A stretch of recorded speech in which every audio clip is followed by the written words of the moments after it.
18 recibimos en la sede de RPP al ministro de Cultura, de las Culturas, Alejandro Salas, quien cumple precisamente hoy 100 días en ese puesto al mando de la gestión cultural, de la gestión del patrimonio y de la gestión de la interculturalidad en nuestro país. Ministro Salas, buenos días y bienvenido a RPP. Buenos días, Mabel, buenos días, Carlos, buenos días, Fernando. Un gusto estar acá y gracias por la invitación. Efectivamente, el día de hoy cumplimos 100 días en el marco de la gestión a cargo del Ministerio de Cultura y, por supuesto, dispuesto a poder responder y exponerles el trabajo que hemos realizado durante estos 100 días. Es la primera entrevista que tengo en la cual puedo empezar exponiendo partes de mi cartera y la verdad se los agradezco porque hemos hecho muchísimo trabajo que, en un resumen sencillo, poder explicárselos a ustedes y, por supuesto, a la ciudadanía, ¿no? Gracias por estar acá.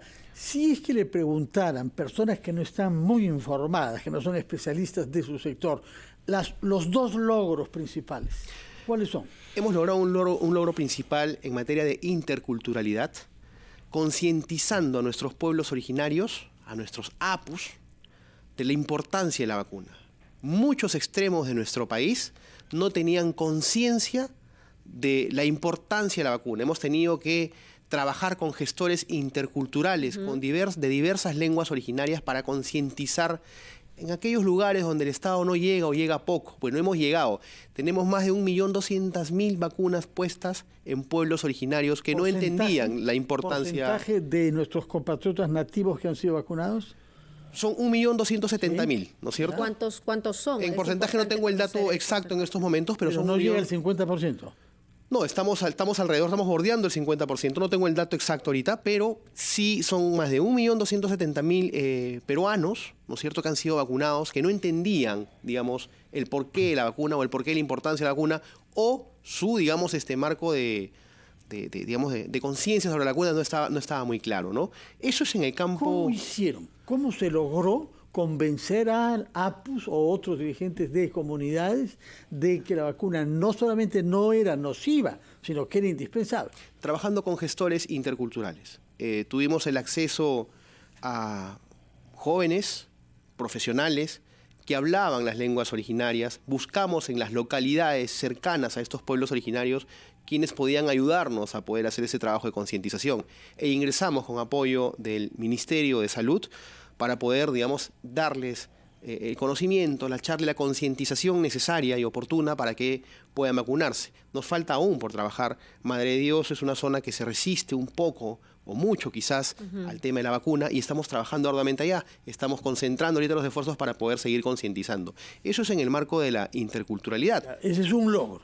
¿Cuál es el otro logro? Bueno, en el tema del patrimonio cultural. Mira, Fernando, tenemos 200 años de república, tenemos identificados 25.000 centros arqueológicos. Especialistas dicen que nuestro país tiene alrededor de 100.000 centros arqueológicos. Solamente tenemos identificados 25.000 centros arqueológicos. De los 25.000 centros arqueológicos, 2.500 centros arqueológicos solamente han sido declarados.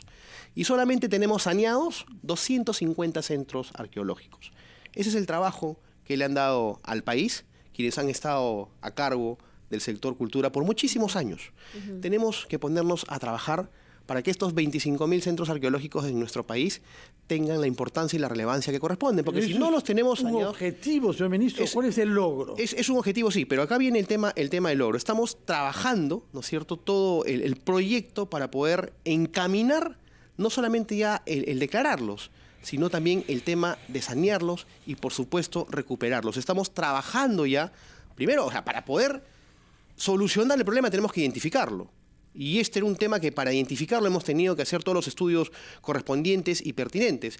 El Ministerio de Cultura, por ejemplo, tiene, Fernando, alrededor de 8.000 procesos judiciales. De los 8.000 procesos judiciales, 5.000 procesos judiciales están vinculados a tema de delitos contra el patrimonio. ¿Cuál es el logro acá? Hemos logrado, con una interacción con el Ministerio Público en comunicación, con el Ministerio Público, que el Ministerio Público, la Fiscalía de Nación, tome conciencia y dé un paso adelante para poder implementar las fiscalías especializadas en delitos contra el patrimonio cultural.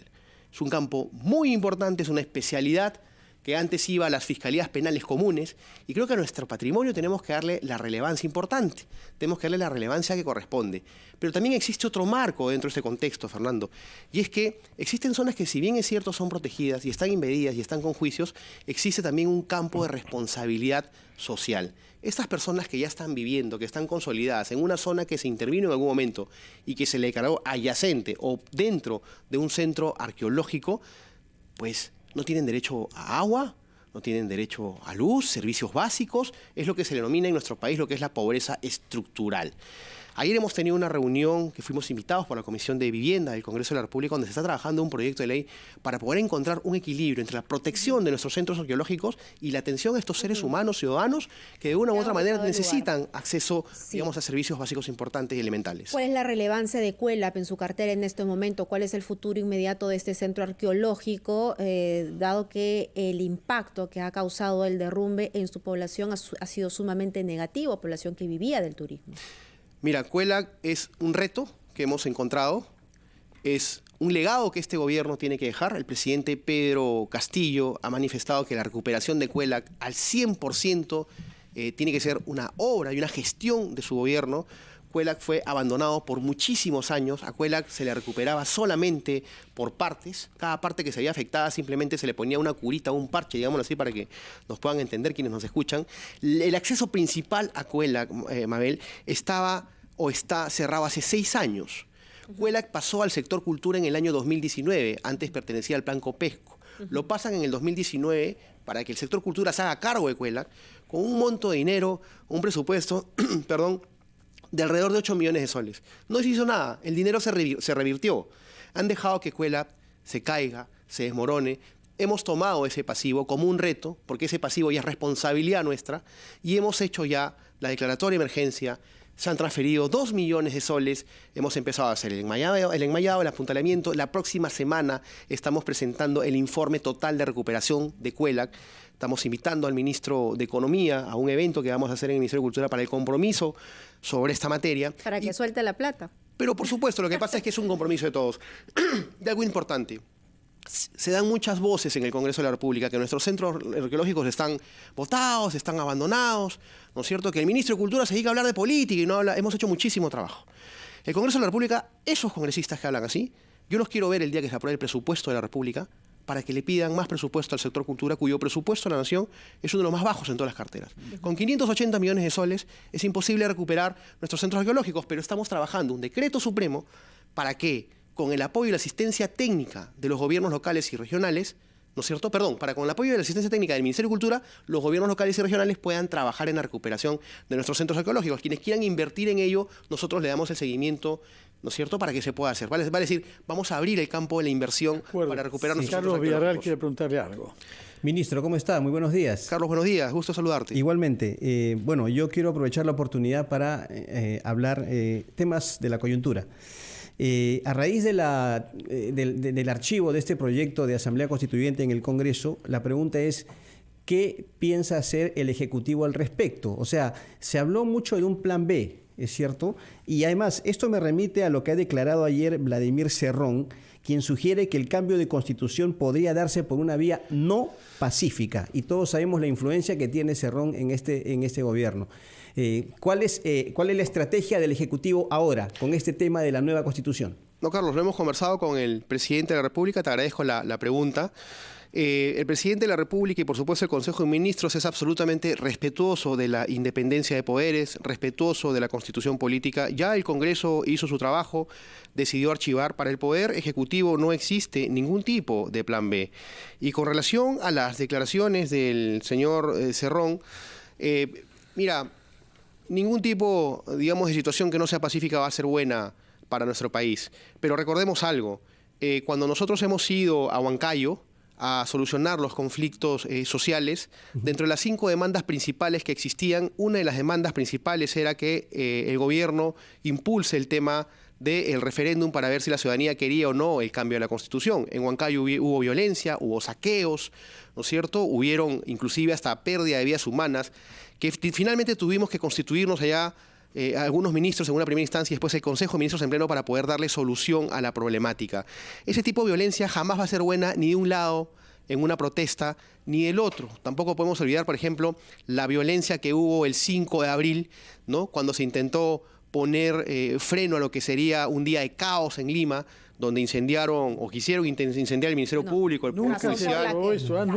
Razón por la que va a ser interpelado el ministro del Interior, y seguro de esas interpelaciones hablaremos más adelante. Claro, pero ningún tipo de esa violencia es buena. Creo yo que podemos expresarnos como peruanos, y creo que las autoridades están en la obligación de sentarse a conversar, pero jamás nada que sea, digamos, violento va a ser bueno para el país. Ciertamente no. En todo caso, permítanos, por favor, para no ser violentos, ir a nuestra pausa, escuchar a los anunciantes de RPP, después de la cual retomamos nuestra conversación con usted. Ha venido acá con motivo de los 100 días de su gestión a la cabeza del Ministerio de las Culturas, y queremos seguir hablando sobre algunos temas culturales de su sector, pero también, como es una tendencia que usted ha mostrado, hablar en general sobre política y oficiar virtualmente como vocero de este gobierno. Oficiosamente, ¿no? Retomamos entonces nuestra entrevista con el ministro de las Culturas, Alejandro Salas. Son las 8:36, estamos conversando con el ministro de Cultura, Alejandro Salas, que cumple hoy 100 días en el cargo. Hemos hablado sobre algunos aspectos que tienen que ver con su sector. Queremos retomar el tema porque queremos conocer lo que planea hacer con el Museo Nacional de Arqueología de Pachacamac, pero habíamos introducido a partir de Carlos Villarreal el tema político, y hemos recordado que usted juega un rol de vocero con mucha frecuencia. Yo quisiera saber cómo alguien como usted, que es militante de hace 25 años de Somos Perú, puede a veces intermediar, participar en polémicas que hay al interior de la mayoría oficialista, en donde hay partidos marxistas-leninistas como Perú Libre y hay corrientes de otro tipo. ¿Cómo logra usted ese rol de intermediación y de vocería? Bueno, Fernando, agradezco tu pregunta. En realidad yo estoy de licencia en Somos Perú, he sido formado en Somos Perú. Efectivamente, Somos Perú es un partido democrático, y creo que las bases y los fundamentos siempre de la democracia nos llevan a poder encontrar los consensos y los equilibrios que deben existir en toda sociedad, en todo país, en toda comunidad, en todo ejercicio de la gobernanza.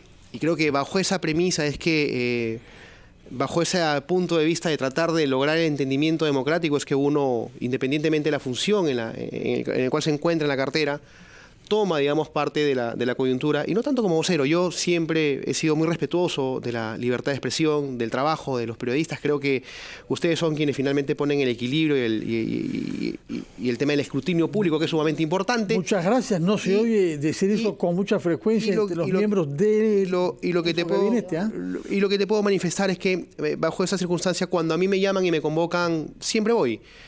Jamás voy con una agenda de qué tema tocar. Son ustedes, los periodistas de diversos medios, quienes ponen los temas sobre la mesa, y finalmente me dicen, vocero. No soy vocero, yo vengo con toda la buena predisposición y voluntad de poder responder lo que Pero en la práctica me digan, ¿no? hace de vocero, quizá porque tiene mejores habilidades políticas o de vocería que el resto de sus compañeros. Pero eso también ha significado críticas de la opinión pública, sobre todo en esta última defensa férrea al presidente Castillo en el asunto de la tesis. La investigación continúa. Es muy probable que inclusive el caso venga a Lima, porque aparentemente en Tacabamba todos están comprometidos, ¿no? Por la forma en la que se entregaban los diplomas de la maestría. ¿No teme usted que, a ver, hay... Por lo menos lo que se ha visto en el informe es que sí, pues hay plagios completos, ¿no? No quisiera profundizar en eso, sino más bien en lo que podría pasar con usted en su futuro. ¿No teme hipotecar su futuro político? No, mira, Mabel, en realidad lo que uno hace es tratar de marcar un punto de objetividad. Yo creo que cualquier informe, cualquier reportaje puede poner en alerta una situación, pero lo que no puede hacer es juzgar. Yo creo que lo que se tiene que hacer acá es investigar. A quien corresponde que le investigue el presidente por esta situación es a la Fiscalía de la Nación, al propio fiscal de la Nación, por la investidura que tiene el presidente.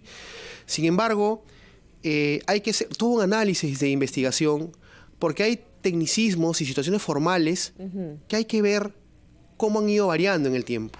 Entonces, lo que uno trata de decir es que los reglamentos dentro del marco de la autonomía universitaria por cada universidad, para poder un alumno presentar su tesis, cada universidad tenía su propia autonomía e independencia. Usted marca la línea entre lo ético, lo moral, lo honesto y lo legal. Y lo formal, procedimental que te exigían. Recuerda, Mabel, que un alumno en una universidad, para poder fundamentar una tesis y presentar una tesis, tiene un comité evaluador al cual uno le paga su dinero, uno le paga a la universidad para que te evalúen. Ellos están en la obligación de observarte, están en la obligación de revisarte. Y uno en la obligación de ser honesto. Por eso usted utiliza el mismo argumento del abogado del presidente Castillo. Puede ser deshonesto, pero no es ilegal. No, no es eso. Yo no diría ese argumento. Yo te puedo decir que pueden existir errores o deficiencias en una tesis que el comité evaluador está en la obligación de poder de tener que observártelas. Y si no te las observa y te dice, ¿por qué no pusiste comillas? O porque si no pusiste el pie de página, entonces todo está plagiado porque no pusiste ni comillas ni pie de página, entonces, y te devuelven las observaciones para que tú las corrijas, todo bien. Pero si te dicen que todo está bien, tú estás pagando tu dinero para que te revisen una tesis. Entonces yo voy también al marco de la defensa procedimental, que creo que es importante también tenerla en cuenta. O sea, ese programa Turnitin con el cual el día de hoy se evalúan las tesis, recién se ha puesto en funcionamiento en el 2016. Sí, pero la honestidad Entonces, siempre está a prueba. Pero por eso le digo, no es un tema de honestidad, puede ser un tema de deficiencia. O sea, uno cuando se equivoca o comete un error no necesariamente es porque sea deshonesto, ¿no? Y si más, o sea, estás pagando tu dinero para que te ayuden a revisar los errores y te entregan diciendo todo está bien, hay un tema que hay que evaluar. Podríamos discutir, creo, las 2 horas del programa. Muchísimo. Sí. Entonces, Carlos, sí, quiere preguntar algo, sí.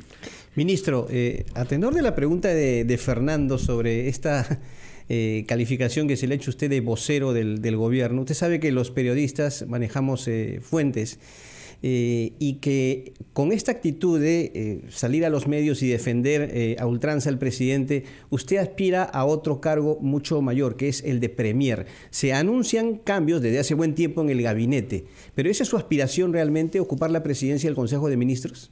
Carlos, mira, yo ahorita estoy en el sector cultura. Sí, voy a trabajar en el sector cultura hasta que el presidente me dé la confianza en ello. En este momento tenemos un gabinete presidido por don Aníbal Torres, que está trabajando con toda la confianza del presidente de la República, está trabajando con solidez. Tenemos un gabinete que es sólido, independientemente de la interpelación que se va a realizar el día jueves.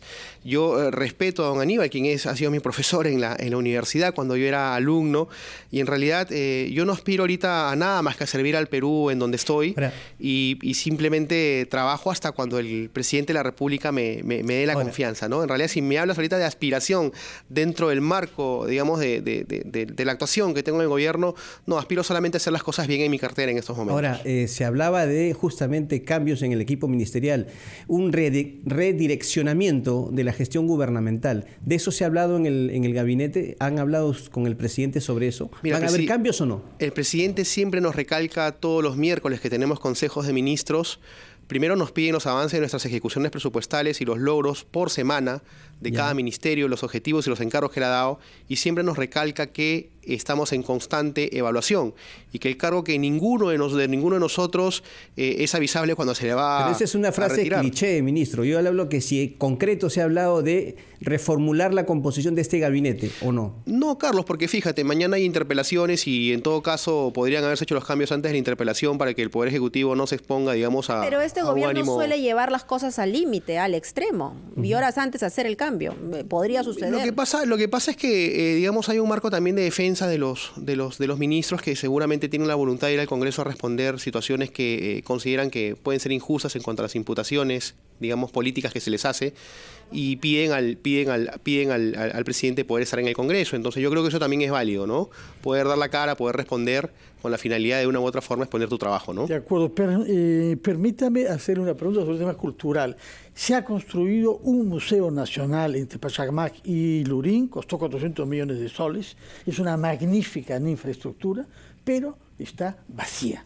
Se inauguró formalmente el 27 de julio del año pasado y no pasa nada. ¿Qué planes tiene para eso? Estamos trabajando, don Fernando, el tema de relanzar este museo, que en infraestructura es maravilloso, tuvo una inversión muy grande por parte del Estado. Tenemos aún que continuar implementándolo, hay que implementarlo, hay que darle mayor muestra. ¿Se van a llevar piezas emblemáticas de nuestra historia arqueológica? Tenemos como que recuperar. Chavín, como Mantos Paracas. Fernando, a mí me pasa que tengo 12 viajes, he viajado a 12 regiones del país, diversas ciudades, y me he encontrado con almacenes llenos de restos arqueológicos que no hay dónde ponerlos.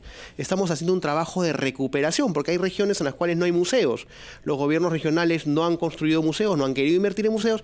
Tenemos que recuperar piezas. Hay cómo lograr, digamos, poder darle contenido a este gran museo que tenemos. ¿Cuándo calcula usted que podemos ir a visitar un museo fantasma? No, en realidad... Es fantasma hasta ahora, quiero decir, ¿no?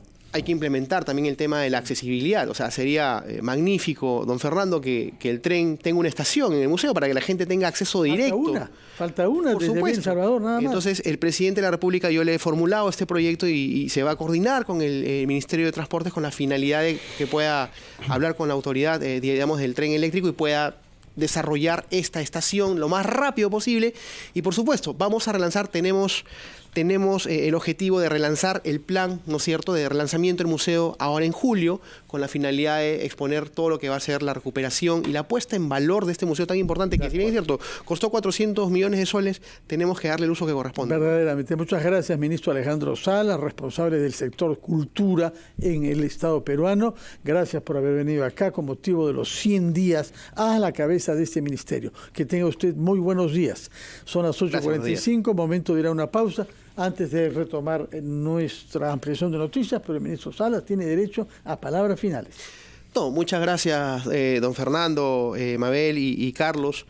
Simplemente un mensaje al país, ¿no? Creo que vivimos momentos de mucha violencia política. Yo creo que es momento de tratar de encontrar consensos. Yo creo que es momento que el Poder Ejecutivo y el Poder Legislativo se encuentren en beneficio de la ciudadanía. Yo quiero decirles que estamos en un gobierno democrático donde se respeta al privado, se respeta la libertad de expresión. Estamos en un gobierno democrático donde estamos tratando de buscar el consenso. Yo creo que el presidente le extendió la mano al Congreso de la República y esperamos que el Congreso de la República también le extienda la mano al presidente. Sería bueno que el primer ministro tenga el mismo discurso que usted acaba de decir. Yo estoy seguro que sí lo tiene, don Mabel. Muchas Bueno, gracias. Ojalá que lo pronuncie, entonces, no lo hemos escuchado mucho en ese sentido. Muchas gracias y muy buenos días, ministro Alejandro Salas. Ahora sí.